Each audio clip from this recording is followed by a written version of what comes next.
In midterm elections, Republicans are running against Hillary Clinton. Still. Columbus, Ohio. When Hillary Clinton lost her 2016 bid for the presidency, she retired from politics. In Ohio, it's as if she never left. More than 5,000 TV commercials this year have mentioned Clinton, all in the state's nasty GOP primary for governor. Lieutenant Governor Mary Taylor and Attorney General Mike DeWine are each trying to claim real Republican status, using Clinton to cast doubt on their opponent's conservative credentials. As a U.S. Senator, D.C. DeWine voted with Hillary Clinton 962 times in 6 years, says one TV commercial from Taylor's campaign. The Senate roll call voice then reads out aye for both Clinton and DeWine on immigration, spending and gun control bills. GOP ads around the country echo the Taylor campaign's use of Clinton. That's desperate, Democrats say. Republicans are pointing to a defeated presidential candidate to avoid talking about their party's short list of accomplishments since they took control of Washington. In a GOP primary, though, it's actually a smart strategy, said Jennifer Duffy, who analyzes governor and Senate races for the nonpartisan Cook Political Report. The end goal is to taint somebody as not conservative enough, and there are limited ways to do that, she said. If you tie them to an unpopular Democrat, that helps really hammer home that message. In total, nearly 13,000 TV commercials January 1 through April 24 mentioned or showed a photo of Clinton, according to data compiled for the USA Today network by Cantor Media's Campaign Media Analysis Group. Republicans in the Ohio governor's race ran the most ads, followed by West Virginia Republicans running for governor and the GOP candidates for Indiana Senate. In fact, only former President Barack Obama has appeared in more ads. Clinton's total even tops that of House Minority Leader Nancy Pelosi, who has been mentioned in nearly 10,000 commercials in 2018. The strategy could forecast a slew of anti-Clinton ads this fall in states President Trump won handily, as Republicans try to beat back Democrats' push to regain control of Congress. In the same way, Democrats will be tying GOP candidates to Trump in the states where Trump's margin was thin, or where Clinton won, Duffy said. Republican strategists say Clinton remains a deeply polarizing figure, even in defeat. Clinton proved that herself in March. During a trip to India, the Democratic nominee argued she won parts of the county that were more economically vibrant, while Trump won in the Midwest and other places by appealing to voters who want to move backwards. His whole campaign, Make America Great Again, was looking backwards, Clinton said in response to a question about how Trump won. You know, you didn't like black people getting rights, you don't like women, you know, getting jobs, you don't want, you know, to see that Indian American succeeding more than you are. National Republicans pounced on Clinton's comments. The GOP's Senate Campaign Committee immediately launched a digital ad campaign targeting 10 Senate Democrats in states that Trump won, with spots reminding voters of their support for Clinton. She called you deplorable, one spot reminded voters in Missouri.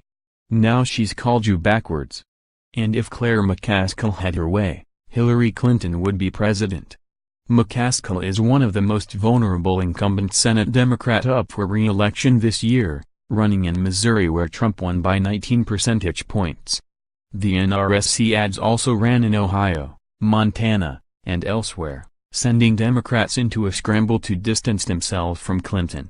Whenever Clinton inserts herself into the conversation and continues to make comments that Trump voters are backwards or deplorable, it's a reminder to folks in red states that supported him that your sitting senator sided with her over the president you voted for, said Katie Martin, a spokeswoman for the National Republican Senatorial Committee.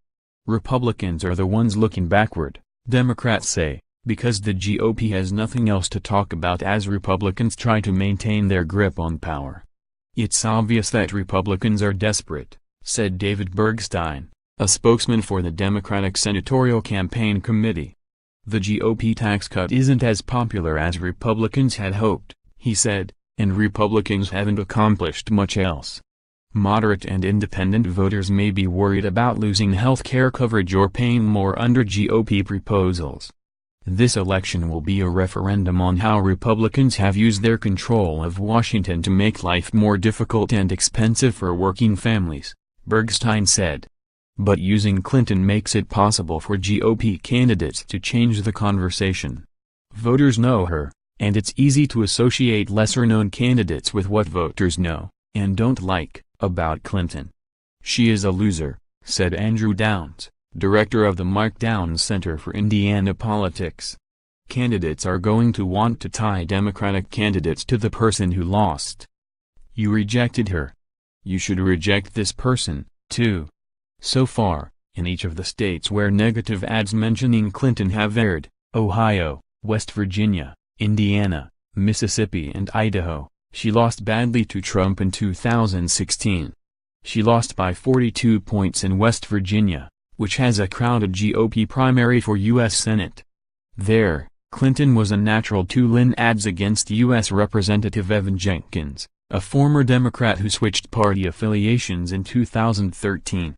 Although Jenkins backed Obama's successful 2008 bid for president, he attended an economic policy town hall meeting with Clinton in 2007.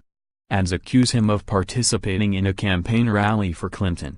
Jenkins is fighting back by using Clinton in his own ads. One spot shows her comment about Trump's campaign moving backwards. "It's Hillary who's got it backwards," Jenkins says, looking into the camera. "I approve this message to help President Trump move America forward." Trump and Republicans in Congress may be struggling with national approval, but there's no doubt where voters stand on Clinton, Republican strategists say. So Democrats may see Clinton-focused attacks this fall. Take Senator Sherrod Brown of Ohio. Polls show Brown leading his re-election bid. But Republicans could try to link him to Clinton, who lost Ohio by 8 points in 2016. For all the ups and downs across the country in polling, Ohio was a state for Donald Trump that he always had on lock, said Ethan Zorfis of Axiom Strategies, the GOP firm behind Taylor's anti-Clinton gubernatorial campaign in Ohio. Democrats across the state of Ohio are going to have to weigh the support they gave to Hillary Clinton in 2016. It could affect the Senate race. Brown appeals to Trump's working-class voters in Ohio, in part because of his long-standing concerns about free trade. When Trump was first elected, Brown wrote him a letter suggesting they collaborate on trade. Republicans, Duffy said, will try to tell voters, really, he was with Hillary and Obama. He's not who he says he is. Even some conservatives disapprove of that strategy. Commentator Tucker Carlson of Fox News has derided Republicans for running against the ghost of some elderly retired nominee from last cycle, instead of telling voters what they would do with another 2 years in power. Hillary Clinton doesn't run anything anymore, she doesn't represent the modern Democratic Party, he said last week. But Clinton's ongoing comments, such as the backwards remark, show she never actually left politics, said Rob Secker, executive director of the Ohio GOP. If Hillary Clinton isn't the leader of the Democratic Party, who is? Contributing. Frederica Schouten related, exclusive, Republicans pour money into TV ads touting tax cuts in hopes of winning midterm elections exclusive, Nancy Pelosi targeted in more than a third of GOP House commercials.